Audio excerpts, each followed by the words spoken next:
Ya, pemirsa, memasuki atau tinggal menghitung jam lagi lah untuk bisa memasuki tahun yang baru di 2025. Tidak hanya semarak dan kemeriahan di berbagai titik di sejumlah daerah yang akan kita lihat, tapi tentunya yang tidak kalah penting adalah momen akhir tahun ini juga harus dijadikan sebagai momen refleksi melihat bagaimana perjalanan panjang 1 tahun ke belakang, terutama yang terjadi di Indonesia. Tentunya berbagai dinamika ini terjadi tidak hanya dari sektor sosial, politik, ekonomi. Yang menarik juga di tahun 2024 ini ada perubahan masa kepemimpinan, masa pemerintahan dari Presiden Joko Widodo menuju pemerintahan yang baru, Presiden Prabowo Subianto. Nah, kira-kira menyambut tahun yang baru, akankah ada gaya pemerintahan baru yang akan dilakukan oleh Presiden Prabowo Subianto untuk terus bisa memberikan solusi dari berbagai permasalahan maupun juga tantangan di Indonesia? Kita akan membahasnya malam hari ini tentunya bersama dengan para narasumber yang sudah memberikan waktunya menyambut malam tahun baru ini. Nanti bersama kita di Apa Kabar Indonesia Malam, Mas Hariko, terima kasih sudah hadir bersama kita malam hari ini. Juru bicara kantor kepresidenan PCO, dan juga sudah hadir bersama kita Kang Acep Iwan Saidi, pakar semiotika dari ITB, dan juga bergabung bersama kita Kang Cecep Hidayat, dosen politik Universitas Indonesia. Sehat semuanya ya, Bapak-bapak, terima kasih atas waktunya. Sebelum nanti kita menyambut tahun yang baru, tapi yang menarik juga nih Mas Hariko, pas sekali tadi kita memulai malam hari ini dengan pengumuman dari Presiden Prabowo Subianto soal kenaikan PPN menjadi 12% yang resmi berlangsung besok ya, tinggal menghitung jam ya. Tapi hanya untuk barang dan jasa mewah. Ini mewah, tentu pertimbangannya apa saja sih Mas? Karena kan ini kan kebijakan pajak yang sudah dilakukan sesuai dengan konstitusi ya, Undang-Undang Nomor 7 Tahun 2021. Gimana Mas Hariko? Iya, terima kasih Mbak Kenane, kemudian senior saya Kang Cecep sama Kang Aep ya. Ais ya. Selamat tahun baru untuk seluruh masyarakat Indonesia. Jadi kado tahun baru dari presiden kita adalah PPN 12% hanya untuk barang dan jasa yang mewah. Presiden kita sangat tegas, konsisten. Sejak awal beliau sudah mengatakan PPN, kenaikan PPN dari 11 ke 12 atau 1% ini untuk barang dan jasa yang mewah. Presiden kita sangat memahami, sehingga selama 2 bulan Pak Prabowo menjabat ini kan banyak kebijakan-kebijakan yang memang beliau peruntukkan agar masyarakat ini merasakan uang negara, kan begitu. Pertama kan kita melihat kenaikan UMP, jadi upah itu dinaikkan menjadi 6,5%. Kemudian juga harga tiket pesawat diturunkan jadi 10%. Kemudian perjalanan dinas para pejabat untuk tahun anggaran 2024 itu dipangkas 50%. Kemudian juga perjalanan dinas luar negeri itu dibatasi, diketatkan. Jadi orang pejabat kalau ke luar negeri itu harus seizin presiden. Nah sekarang untuk studi banding itu maksimal 3 orang dan itu harus seizin presiden. Kemudian juga ada penghapusan ya utang ya untuk UMKM di bidang pertanian, perikanan, nelayan. Utang ini dihapuskan oleh presiden. Intinya di tahun 2025 ini kita optimis.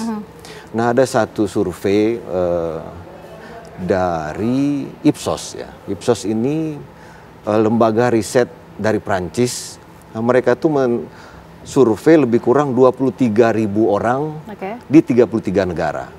Hasilnya Indonesia ini masyarakatnya, di antara masyarakat dunia ini, Indonesia menempati posisi yang pertama sebagai negara yang paling optimis menyambut tahun 2025.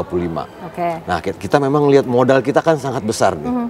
Salah satu modal yang dilakukan oleh Pak Prabowo adalah merajut persatuan ini. Jadi Presiden Prabowo sangat memahami ya bahwa kita ini ada 1.340 suku bangsa, kita ada 718 bahasa daerah ya. Kemudian kita ini juga ada 178 ya kelompok aliran kepercayaan. Bahkan Presiden Prabowo sendiri kemarin mengatakan saya adalah contoh dari keluarga Pancasila. Jadi beliau adalah pemimpin yang sangat memahami betapa majemuknya bangsa Indonesia ini. Ini juga satu modal dari kita.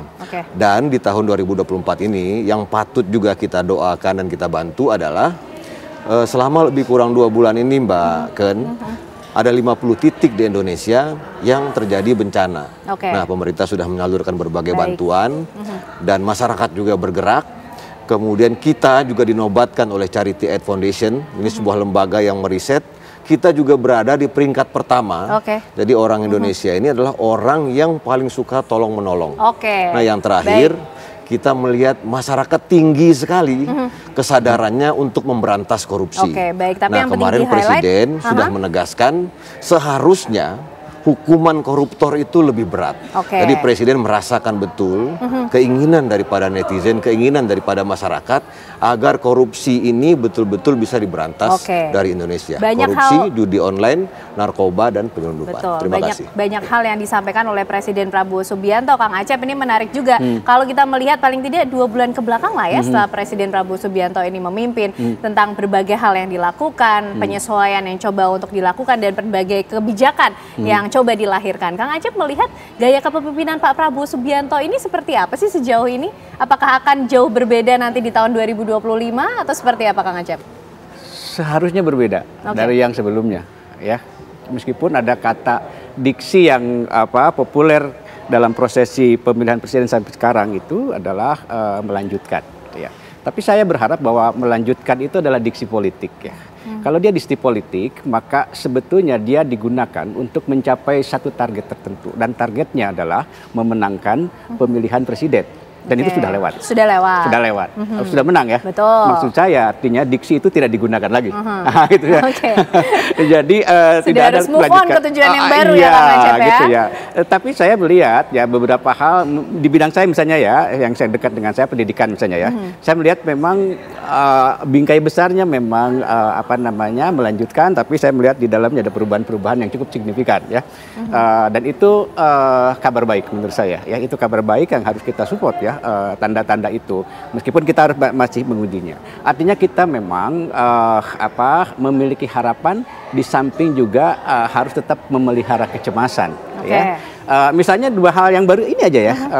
Satu hal pengumuman kenaikan pajak ya, PPN itu mencemaskan ya, dan itu harus dipelihara kecemasan itu supaya kita terus kritis. Karena misalnya 11% untuk barang mewah. Apa itu barang mewah? Definisi itu mesti jelas gitu ya. Itu yang diinginkan oleh masyarakat. Ya, turunan-turunannya. Itu satu. Kemudian yang kedua adalah bagaimana itu dikawal.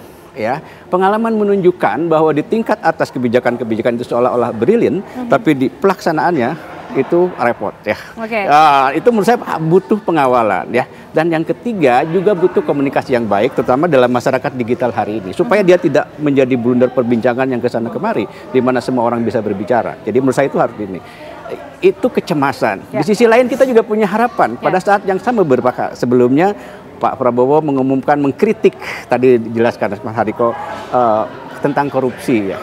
Saya kira sepengetahuan saya baru sekarang nih ada presiden yang menyebut jumlah hukuman ya artinya 50 tahun itu ya. Itu kan real menurut saya. Ya, sejatinya apa yang disampaikan oleh presiden itu menjadi semacam sabda pandita ya. Jadi dia harus ini nih, nanti kita akan lihat nih bagaimana Jaksa Agung, bagaimana dia menyikapi kata-kata Pak Presiden ini ya. Dan itu sudah clear, sudah jelas ya. Ini hukumannya tidak terlalu kecil, beratus triliun dihukum cuma segitu, 50 tahun dong. Nah, kan gitu ya. Nah, itu menurut saya itu adalah harapan yang harus dijaga dan kita harus support itu. Menurut saya dan begitu. Gaya kepemimpinan Pak Prabowo Subianto ini dalam 2 bulan terakhir terlihat seperti apa sih, Kang Acep, kalau di mata masyarakat sendiri melihatnya? Cukup tegaskah, konsen terhadap hal-hal seperti apa? Sejauh yang saya lihat sampai 2 bulan terakhir ini, saya melihat masih natural ya. Natural dalam pengertian masih banyak menggunakan bahasa-bahasa kognitif. Ya, dibanding yang penuh konotasi seperti pemimpin sebelumnya. Itu kan semuanya dibangun di atas pondasi konotasi ya, citra dan lain-lain. Tapi pada Pak Prabowo saya melihat itu berkurang. Mari kita lihat yang pertama misalnya ketika Pak Prabowo mengajak para menteri itu untuk ada yang di Magelang itu. Ya. Wamil itu. Wamil ya. Retreat. Ya, retreat. It's okay, itu adalah militeristik ya. Citra tapi ya, citra militer. Tapi itu memang Pak Prabowo. Iya kan? Beliau tidak membuat satu citra yang lain. ya aku ini gitu loh, ya. Nah, tapi nanti kita lihat, itu kan citra yang sedang dibangun ya. Mari kita lihat mungkin citra positifnya tentang kedisiplinan dan lain-lain, ya. Jadi mudah-mudahan itu hanya citra yang dibangun dan itu menunjukkan bahwa memang ya aku seorang militer. Karena aku harus membangun organisasiku dengan gayaku. Itu kan kejujuran menurut kritik jadi dari diri sendiri. Kritik dari berbagai pihak kan, banyak kan, tapi itu dihadapi. Nah, tapi kita Pak Prabowo sendiri mengatakan, aku ini baru 2 bulan kok. Nah, nanti kita lihat dalam 6 bulan, setahun, gitu. Menarik nih Kang Cecep, kita juga pengen tahu apakah akan ada banyak kejutan baru yang dilakukan oleh Presiden Prabowo Subianto ketika kita juga merefleksikan diri melihat tahun 2024 ini termasuk tahun politik yang luar biasa juga nih ya Kang Cecep, begitu banyak agenda politik yang terjadi, tapi dibahasnya nanti Kang Cecep, dijawabnya nanti usai jeda pemirsa, kami kembali untuk Anda. Ya, kembali kita akan berbincang dengan para narasumber yang sudah hadir malam hari ini pemirsa untuk bisa merefleksikan apa yang sudah terjadi 1 tahun ke belakang di Indonesia, termasuk juga membawa resolusi yang baru di tahun 2025. Kang Cecep, kalau melihat perbedaan gaya kepemimpinan dari era Presiden Joko Widodo ke era Presiden Prabowo Subianto, perubahan-perubahan apa sih yang dilihat oleh Kang Cecep? Ya, oke. Jadi sejak 20 Oktober sampai dengan akhir tahun 2024, saya kira Indonesia mengalami perubahan ya, gaya kepemimpinan. Oke, kita coba telisik satu persatu. Pertama, kalau kita bicara gaya politik ya, politik yang dilakukan oleh Presiden Jokowi dengan Presiden Prabowo tentu berbeda ya. Kita lihat bagaimana narasi atau pidato Presiden Prabowo ketika masa kampanye, ketika beliau dilantik sampai kemudian setelahnya, itu kan narasi-narasi seperti misalnya patriotisme, masalah nasionalisme, dan seterusnya. Ya, dengan retreat itu sebenarnya kan entah dibilang sebagai gaya militeristik, tapi sebenarnya itu kan dalam perspektif yang berbeda untuk membangun jiwa korsa, semangat kebersamaan, disiplin, dan seterusnya. Jadi narasi-narasi itu muncul, berbeda dengan Jokowi misalnya ya. Pembangunan model yang komunikasi yang dibangun berbeda. Kemudian yang kedua, kalau kita bicara pola politiknya juga, itu nanti muncul dalam bentuk kebijakan. Ya, bagaimana kemudian dari sejak dilantik sampai sekarang Presiden Prabowo sudah langsung roadshow ke luar negeri. Dia membangun komunikasi politik ya, membangun komunikasi dengan pemimpin negara lain secara langsung. Ya, dengan pengalaman Presiden Jokowi 10 tahun sebelumnya, biasa kan yang keluar itu biasanya kebanyakan Menlu ya. Dan komunikasi tidak secara langsung. Jadi Prabowo sosok berbeda. Dan sepertinya ada kedekatan jadi, dengan para pimpinan secara negara, diplomasi berbeda modelnya. Kemudian yang lain kalau kita bicara gaya komunikasinya tentu berbeda juga ya. Mungkin Jokowi membangun persepsi sebagai sosok pemimpin yang sederhana, mudah dijangkau dengan masyarakat. Jadi pemimpin yang populis. Tapi kemudian sosok Prabowo berbeda lagi. Kalau Jokowi tadi dengan populis dia main medsos juga misalnya dan seterusnya. Sosok Prabowo karakter berbeda lagi. Bagaimana kemudian dia langsung ya dari masa kampanye kemudian dia turun langsung ke masyarakat bertemu langsung misalnya. Ya mungkin akhirnya dengan laporan dari orang-orang terdekatnya kayak Mayor Teddy, Seskapnya ya. Itu kan beberapa hal misalnya ketika ada komunikasi akhirnya ada perantara di situ. Nah yang lain ya dengan gaya, kalau kita bicara gaya komunikasi akhirnya kan di masa Presiden Jokowi mereka punya KSP ya. Kemudian ada turunannya tuh jubir-jubirnya. Di masa akhir Jokowi dibentuklah PCO. Kemudian ini yang kemudian diturunkan ya. Beberapa isu misalnya langsung direspon oleh misalnya oleh PCO misalnya ya. Dalam berbagai ya gitu. Nah ini kalau bicara narasi memang bagiannya PCO nih yang harus kemudian menanggapi dan menjawab. Gimana Mas Eriko? Narasi-narasi ataupun agenda-agenda penting apa sih yang sudah disiapkan oleh Presiden Prabowo Subianto melanjutkan ya, kalau kemarin kan kalau kata Kang Acep melanjutkan apa yang sudah dilakukan oleh Presiden Joko Widodo, tapi kita sudah memasuki tahun yang baru nih, apalagi yang ingin disampaikan oleh atau tengah disiapkan oleh Presiden Prabowo Subianto? Ya, terima kasih. Presiden itu ingin uang negara itu betul-betul dirasakan oleh setiap keluarga. Jadi uang negara itu APBN sampailah ke perut pelajar, sampai ke perut para santri.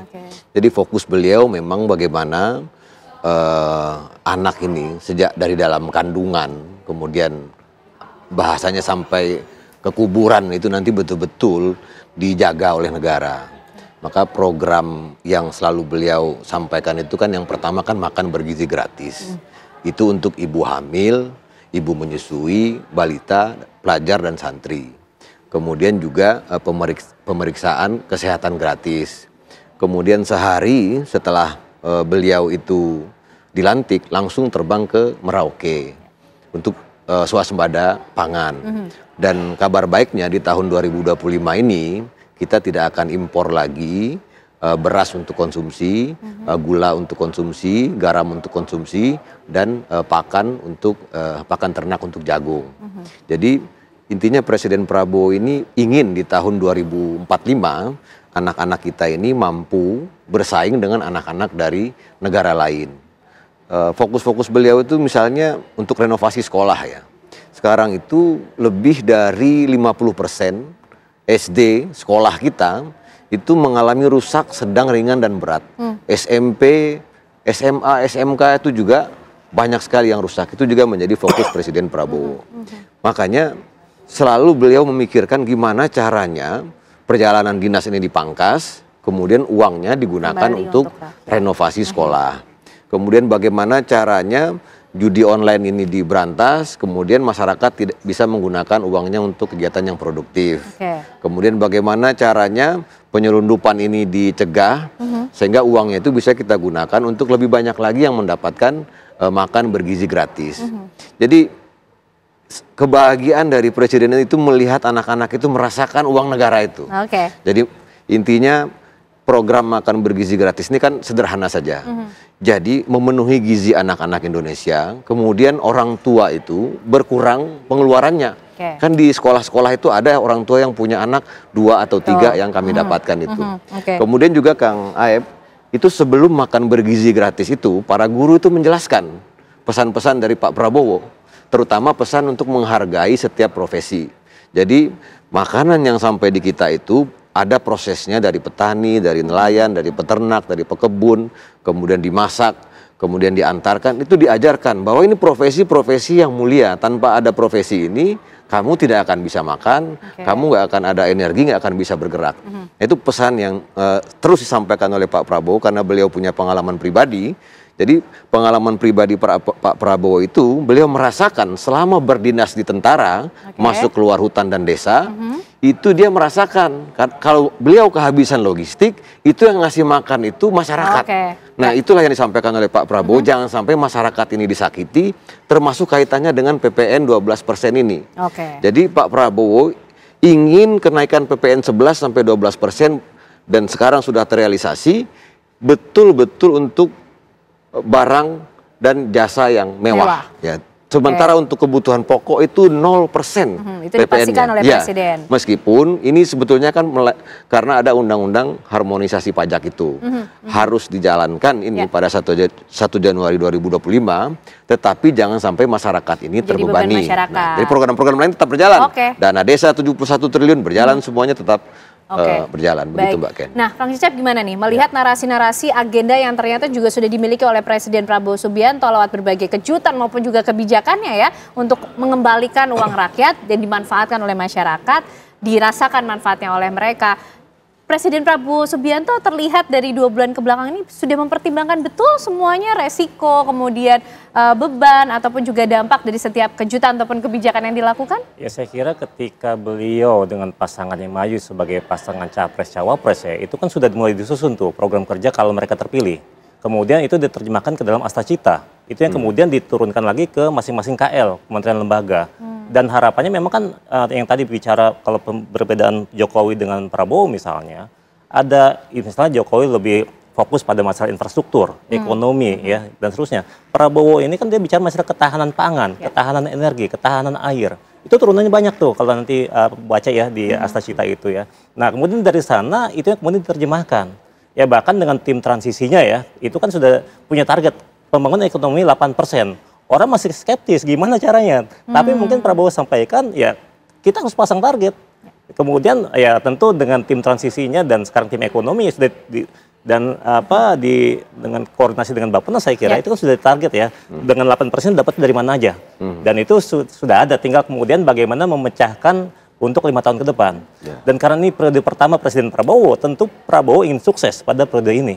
Ya kita nggak tahu 4-5 tahun lagi, tentu saja kalau sukses tidak ada skandal apapun, akan maju lagi. Gitu, kan. Ini momen yang penting untuk membuktikan. Untuk pembuktian. Jadi dengan rentetan itu ya, tentu turunannya tadi ya dengan makan bergizi gratis dan kawan-kawannya lah ya. Tapi kemudian di sini yang perlu yang jadi tantangan adalah bagaimana kebijakan-kebijakan ini muncul, tapi kemudian ada respon yang kurang baik atau respon di awal yang mungkin sedikit negatif dari masyarakat. Cukup menimbulkan kegaduhan juga di tengah masyarakat. Pertama masalah pemerasan koruptor. Ketika masa kampanye kemudian baru dilantik, saya akan kerja koruptor sampai ke Antartika. Tapi kemudian setelah itu narasinya ya kita kita ampuni kalau dia tobat misalnya. Tapi kemudian ini kan yang tapi bukan seperti itu narasinya, tapi kemudian ini yang kemudian muncul di publik, jadi wacana diskursus di publik. Ini gimana jadi pemberantasan korupsi ala Presiden Prabowo misalnya. Dan saya kira orang-orang seperti dari PCO dan yang lain ya, yang berkepentingan, yang punya tupoksi itu harus bisa menjelaskan kepada publik. Termasuk wacana yang PPN 12%. Ketika itu bergulir kan langsung muncul diskursus lagi tuh. Yang, wah ini kalau gini, ini sudah naik harganya nih, apalagi menjelang Natal, Tahun Baru. Kalau kita cek ya misalnya ke pasar-pasar tradisional sudah naik semua. Apalagi dampak termasuk tarif listrik yang akan naik misalnya mulai besok juga katanya. Kang Acep, nih lagi-lagi ya kalau kita merefleksikan pemerintahan sebelumnya Presiden Joko Widodo dengan Presiden Prabowo Subianto dilihat dari gaya bicaranya, kemudian tanda-tandanya ataupun gaya kepemimpinannya. Ini apa sih yang signifikan membedakan antara dua sosok ini? Artinya juga akan mempengaruhi bagaimana pemerintahan ini akan berlangsung ke depan di tahun yang baru juga. Iya, yang pertama jelas kalau dari sosok ya dua orang ini berbeda secara ekstrem karena Pak Prabowo adalah militer gitu ya, kemudian Pak Jokowi adalah seorang pengusaha gitu kan, itu dari situ saja sudah berbeda. Kemudian sisi lain bagaimana keduanya mengemas bahasa ya. Pak Jokowi menurut saya adalah satu pemimpin yang selalu bermain dengan bahasa ya, dia mengelola bahasa secara terus-menerus ya, nyaris tidak ada proyek pembangunannya yang tidak berdiri di atas pondasi citra ya, termasuk infrastruktur menurut saya ya. Jadi dan ini yang kemudian menurut saya juga harus dihati-hati oleh presiden berikutnya, oleh Pak Prabowo Subianto, ketika bahasa itu dimainkan dan ketika citra itu sudah tidak mampu membungkusnya, maka kemudian dia akan keluar kelihatan aslinya. Maka citra revolusi mental di awal itu diakhiri dengan problem mental di akhir. Nah, itu kan masalah menurut saya ya. Ini menurut saya adalah patologi citra ya, di mana teknologi digital tentang pencitraan itu membongkar itu sendiri.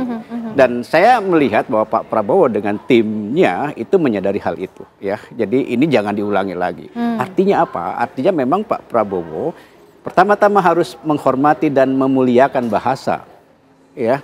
Jadi saya katakan di awal, saya katakan tadi, berbicaralah sebisa mungkin di dalam perspektif denotatif ya, tidak terlalu banyak bermain dengan konotasi. Rakyat itu tidak harus didekati dengan fisik menurut saya. Tidak perlu datang ke gorong-gorong, tidak perlu datang ke sawah-sawah ya. Rakyat itu dekati dengan kebijakannya. Ya kan, dengan kebijakannya yang merayat selesai. Ya, bahkan dan itu mungkin cukup berbeda ya antara dua sosok ini ya, Kang Acep ya. Bisa itu kan, gitu. Nggak perlu itu ya, dekati dengan kebijakannya. Bahkan mungkin harus berjarak juga secara emosional gitu loh, karena kan dia harus menunjukkan citra kepemimpinannya. Ya, jadi menurut saya kita bermain di wilayah substansi mestinya itu. Saya melihat Pak Prabowo ada tanda-tanda ke arah sana, ya, bermain di wilayah. Cukup bisa menjawab challenge itu. Ya, meskipun kita hasil uji ya, dan narasinya seperti apa ya, kita uji terus-menerus kan. Kita harus perhatikan terus-menerus. Tapi kabar baiknya itu ya. Jadi mari bermain di wilayah deep structure-nya gitu ya, bukan di permukaan gitu. Karena menarik gini loh Kang Acep, kalau kita melihat Presiden Joko Widodo kan dari perjalanannya dulu memulai dari wali kota, kemudian gubernur, kemudian menjadi presiden. Nah, tapi sedangkan Pak Presiden Prabowo Subianto ini kan dari awal elit politik begitu kan, dari parpol. Ini cukup mempengaruhi kah dari gaya kepemimpinan mereka? Tapi ditahan dulu Kang Acep ya. Dijawabnya nanti usai jeda karena kami masih akan kembali hadir untuk Anda pemirsa. Ya, tahun baru berharap gaya politik baru. Apakah kira-kira itu yang akan kita saksikan pemirsa di tahun 2025 dengan pemerintahan yang baru di bawah kepemimpinan Presiden Prabowo Subianto? Kalau terakhir tadi kita coba melihat dari apa yang sudah dilakukan oleh Presiden Joko Widodo. Ini Kang Acep yang memulai dari wali kota, gubernur, kemudian presiden. Tapi Pak Prabowo Subianto ini kan sudah elit dari partai politik begitu ya. Tapi nampaknya Pak Presiden Prabowo Subianto dalam beberapa kali kesempatan selalu menyampaikan apa yang ditangkap dari rakyat begitu. Ini gimana Kang Acep melihatnya? Cukup signifikan tidak sih dari mana kemudian mereka merintis dengan gaya kepemimpinan mereka? Ini kan di dalam semiotika itu ada yang disebut dengan kode proaeretik ya. Kode itu kode naratif untuk melihat satu karakter antara lain di dalam sepanjang narasi sejarah orang itu. Nah, kalau kita melihat Pak Prabowo, sebetulnya tidak bisa kita mulai ketika beliau aktif di partai politik. Tapi harus kita lihat dari 98 misalnya, ketika beliau pergi meninggalkan negeri ini, ya, dengan segudang persoalan, ya. Dan kemudian beliau kembali, tapi kembali beliau bukan sebagai Simalin Kundang yang kemudian tidak mengenal ibunya, tapi dia di sini mendirikan partai dan kemudian membina partai itu menjadi semakin besar. Ya. Dan kemudian ikut kompetisi terus dalam sampai 4 kali ya di dalam itu kan ada jiwa pejuang ya yang terus menerus dia berasal juga dari keluarga negarawan begitu Kang Acep ya. Iya, jadi memang terahnya itu luar biasa dan perjalanan sejarahnya. Nah, dari situ kita bisa melihat karakter. Menurut saya ini adalah bagian dari mungkin puncak pembuktian Pak Prabowo bahwa dia sebetulnya bukan orang yang disangkakan publik. Menurut saya itu ya. Jadi saya yakin bahwa Pak Prabowo juga sudah paham bahwa presiden di Indonesia itu selalu berakhir dengan su'ul khotimah ya. Gitu ya, berakhir dengan hal-hal yang negatif akhirnya itu ya. Jadi saya yakin Pak Prabowo menyadari itu dan dia akan membangun ini terus-menerus ke depan dan mungkin dia akan menjadi presiden yang berakhir nanti dengan husnul khotimah. Ya, artinya memang dia akan perjuangan. Jadi menurut saya bagi beliau ini hal yang clear, hitam putih ya, membalikannya mudah gitu ya. Membalikannya dia untuk ajang pembuktian kita. Ya kita berdoa bersama saja ya. Semoga itu memang yang akan dari seorang pejuang ini ya. Betul, yang menunjukkan optimisme yang terus disampaikan oleh Presiden Prabowo Subianto tadi juga ketika menyampaikan mengenai pengumuman kenaikan PPN 12%, katanya menyambut 2025 Indonesia ini harus memiliki optimisme, semangat untuk bangkit. Tapi kita lihat dulu pemirsa momen di mana Presiden Prabowo Subianto ini menyapa warga langsung di lokasi Bundaran Hotel Indonesia beberapa menit lalu. Ini nampaknya momen pertama kali Presiden Prabowo Subianto hadir di tengah masyarakat di momen malam pergantian tahun baru. Ini pemirsa kita lihat bersama menaiki kendaraan berwarna putih, maung putih nih ya Mas Hariko ya. Kita lihat langsung menyapa warga yang sudah berkumpul untuk bisa merayakan atau mengikuti bersama kemeriahan semarak dari pergantian malam tahun baru ini. Nah ini Kang Cecep, kalau kita melihat gaya-gaya seperti ini yang dilakukan oleh Presiden Prabowo Subianto kepada masyarakat tampaknya juga sering sekali menyapa warga secara langsung. Tidak jauh berbeda dong berarti dengan Presiden Joko Widodo atau gimana Kang Cecep? Oke, jadi gini, kalau kita bicara ya apa yang dilakukan Presiden Prabowo sekarang tentu saja itu rentetan ya. Perilaku, ucapan, tindakan beliau saat ini itu adalah rentetan dari sosialisasi politik. Nah gimana maksudnya? Beliau hampir puluhan tahun, 3 dekade di militer misalnya. Ya puluhan tahun di militer. Kemudian jadi pengusaha. Kemudian bertarung dalam Golkar. Kemudian ketika gagal ya mendirikan partai. Kemudian ikut dalam kompetisi kepemimpinan nasional. Nah, kemudian di luar pemerintahan, kemudian bergabung pemerintahan. Jadi kita lihat bagaimana pengalaman politik Prabowo lebih matang ya, lebih banyak dibanding presiden sebelumnya. Dan itu membentuk karakter sekarang. Apalagi ya tadi dia seorang petarung sebenarnya kan. Dia sampaikan itu dalam beberapa kali kesempatan di kampanye kemarin. Dan sebagai seorang pemimpin tentu kan dia ingin menyatu dengan masyarakatnya. Dan hal kayak gini, ini yang kedua ya. Yang sebelumnya ketika habis dilantik, dia kan sepanjang jalan dari Senayan sampai ke Monas itu dia salami juga. Ini membuktikan bahwa pemimpin untuk menjadi simbol bahwa bisa loh terjadi manunggaling kaula gusti gitu ya. Bahwa antara pemimpin dengan masyarakat itu bisa bersatu. Nah ini kan bagaimana disentuh tangannya ya, bersalaman tadi bahkan dicium langsung oleh Pak Prabowo, dalam beberapa anak yang ada di situ juga kan misalnya ya, anak-anak kecil dicium keningnya dan seterusnya. Itu kan menunjukkan bahwa pemimpin juga mungkin memang perlu ada jarak, tapi dalam kesempatan yang lain perlu untuk untouchable gitu. Tidak ya, ada kedekatan emosi ya. Ya mungkin bahwa kami juga bisa bersentuhan langsung dengan rakyat. Mas Hariko, ini agenda Pak Prabowo, presiden kita hadir langsung malam hari ini sebagai seorang presiden, teragendakan atau gimana nih? Kebetulan pas sekali setelah mengumumkan kenaikan PPN 12%. Maknanya apa nih Presiden Prabowo Subianto hadir di tengah-tengah masyarakat di Bundaran HI? Iya, terima kasih Mbak Ken. Memang salah satu kebiasaan presiden kita Bapak Prabowo kalau naik mobil, kendaraan itu selalu membuka kaca mobil. kemudian berinteraksi dengan masyarakat. Itu sudah sejak muda. Sesungguhnya pada hari bahagia ini menjelang tahun baru, Presiden kita ingin seluruh masyarakat itu merayakannya dengan bahagia. Kemudian sama tadi kenaikan PPN 1% dari 11 ke 12% itu kan sebetulnya amanah undang-undang tahun 2021. Pertama, Presiden menunjukkan bahwa beliau seorang yang tahu cara bernegara. Kemudian yang kedua, Presiden juga bertanya apakah ini membebani masyarakat. Kemudian karena sejak awal sikap Presiden Prabowo itu adalah jangan sampai masyarakat ini terbebani. Pokoknya bahasanya itu menjaga masyarakat ini beliau selalu jaga. Misalnya beliau mengatakan, apa artinya kita menjadi anggota G20 atau menjadi perkumpulan besar di sebuah negara, tapi kalau rakyat ini kelaparan, itu sama sekali tidak ada artinya. Makanya salah satu kado di tahun baru 2025 ini adalah Presiden konsisten dengan sikapnya tegas. Intinya jangan sampai masyarakat ini terbebani oleh kenaikan PPN 1% dari 11 ke 12. Tadi tegas beliau sampaikan PPN itu hanya untuk barang dan jasa yang mewah. Kemudian beberapa barang saya khawatir salah ya.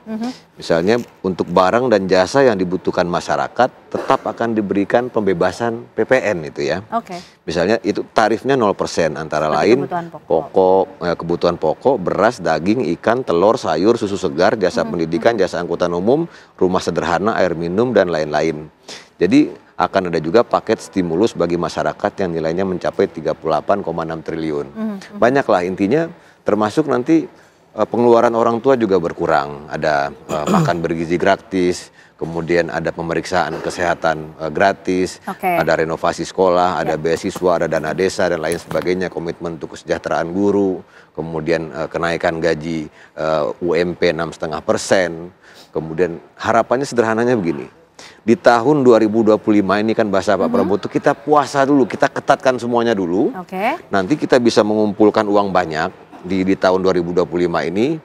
Ini perjalanan dinas keluar negeri dihentikan dulu, kegiatan ini tolong di stop segala macam. Nanti harapannya di tahun 2026 lebih banyak lagi perumahan yang bisa dibangun. Jadi mudah-mudahan lah kita berharap ini semua bisa terlaksana dan terima kasih kepada seluruh masyarakat. Baik, terima kasih Kang Acep. Iya, Mas Hariko, terima kasih. Kang Acep, ini kalau melihat kehadiran Presiden Prabowo Subianto malam hari ini menyapa warga langsung di Bundaran HI yang menjadi lokasi perayaan malam pergantian tahun. Ini Kang Acep melihat maknanya berbedakah dari Mas Hariko? Pas sekali, kebetulan sekali setelah mengumumkan kenaikan PPN dari 11% ke 12%. Apa sebenarnya yang ingin disampaikan? Ya ini kan momennya memang kan ya, momen malam tahun baru ya. Karena ada acara di situ yang datang ya. Jadi bukan sesuatu yang memang dibuat misalnya harus datang ke suatu tempat, ke goro-goro gitu tadi gitu ya.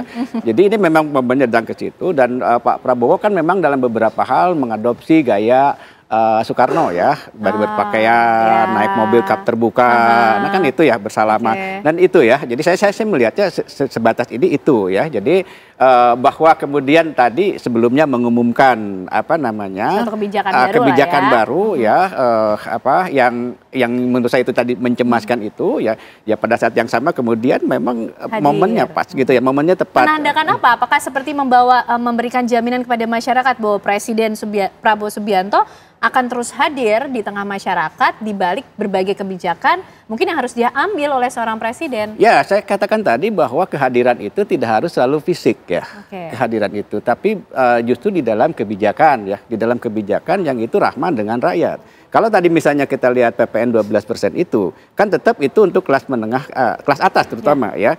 Artinya memang di kelas bawah tetap terjaga kan gitu ya. Jadi apa namanya, itu juga penting dibaca ya, penting digarisbawahi bahwa tidak digeneralisasi bahwa 12% itu keseluruhan kan gitu. Jadi artinya memang kebijakannya tetap mendekati rakyat kalangan bawah kan karena gitu ya. Itu dari sisi kebijakan dan mudah-mudahan memang ke depan cara mendekatnya seperti itu ya. Dan kemudian ini bukan satu cara juga. Saya ingin pesankan bahwa ini ada Mas Hariko ya, bahwa satu hal yang tidak boleh dilakukan menurut saya adalah memelihara relawan. Ya, jangan pernah memelihara relawan. Presiden mungkin kenapa tuh Kang? Kenapa itu? Dampaknya akan apa soalnya? Iya, dampaknya itu menurut saya yang namanya relawan itu kan menjadi apa ya? Simpatisan itu dia tidak melihat keburukan atau kekurangan pada orang. Dia akan membabi buta menurut saya untuk mendukung ininya.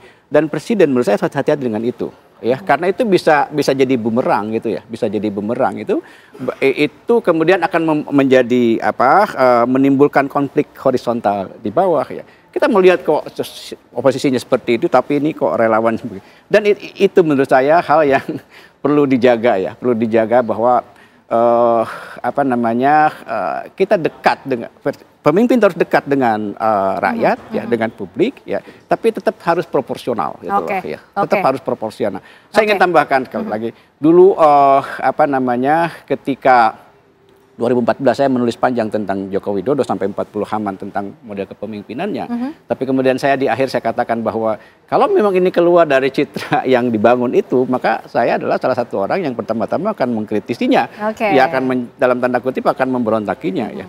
Kalau sekarang udah menulis belum Kang? Kalimat itu saya akan sampaikan juga di sini ya, depan Mahardika ya. Kita akan dengan masa pemerintahan yang baru ini, presiden yang baru. Makanya kita akan lihat ke depan seperti apa. Tapi saya masih punya keyakinan Pak Prabowo akan tetap on the track ya di jalan itu. Kalau melihat dari sisi-sisi yang ditampakkan. Kalau keyakinannya Kang Cecep seperti apa? Sudah mulai membuat tulisan juga kah untuk presiden baru kita Prabowo Subianto di masa kepemimpinan 2 bulan ini dan nanti memasuki tahun yang baru? Kalau tulisan kemarin muncul di satu media asing ya, saya komparasi kemarin Prabowo dengan Trump kemarin.